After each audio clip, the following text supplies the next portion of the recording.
Hello friends, मैं दीपिका गुजराल आपका अपने चैनल स्टडी गुजराल में स्वागत करती हूँ।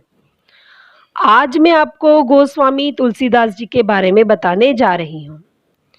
राम भक्त कवियों में तुलसीदास जी का नाम विशेष आदर से लिया जाता है।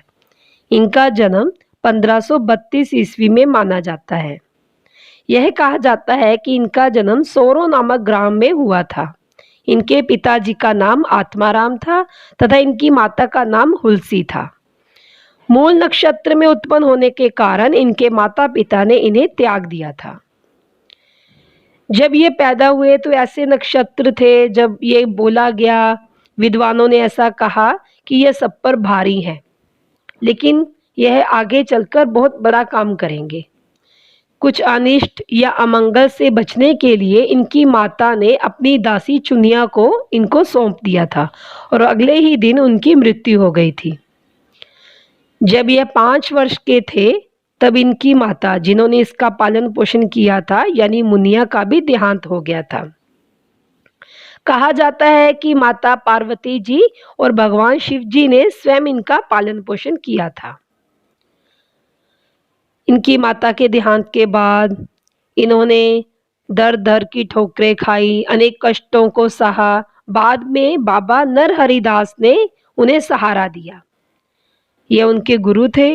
उनके पास रहकर उन्होंने शिक्षा प्राप्त की। बाद में काशी के महान विद्वान शेष सनातन ने उन्होंने वेद शास्त्रों, इतिहास, पुराण का ज्ञान प्राप्त किया। विद्वान बनकर वे वापस राजपुर लौटे।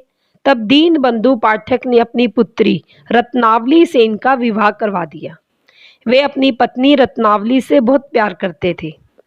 एक दिन वह इनको बताए बिना अपने मायके चली गई। तुलसीदास जी को जब यह पता चला तो अंधेरी रात तथा मूसलाधार बारिश में रत्नावली के पास पहुंच गए। इस पर रत्नावली ने उन्हें फटकार सुनाई और राम के चरणों में स्नेह लगाने की प्रेरणा दी। जब अपनी पत्नी से ऐसी फटकार मिली तब इनका मन राम जी के चरणों में लग गया।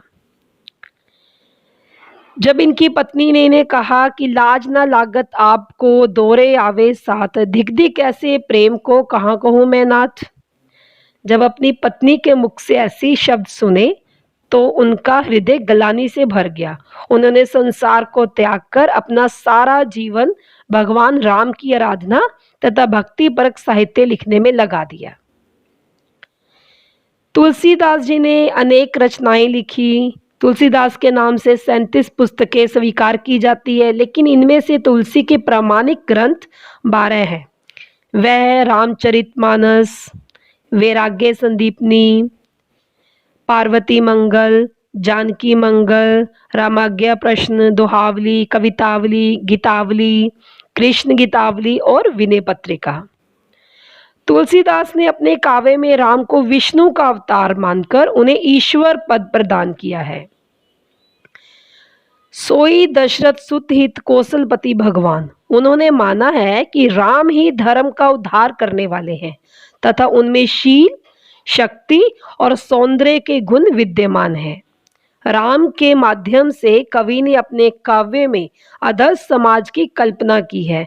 उन्होंने राम, सीता, भरत, लक्ष्मण, कौशल्या, हनुमान आदि के द्वारा आदर्श गृहस्थ, आदर्श समाज और आदर्श राज्य की कल्पना को साकार रूप दिया है।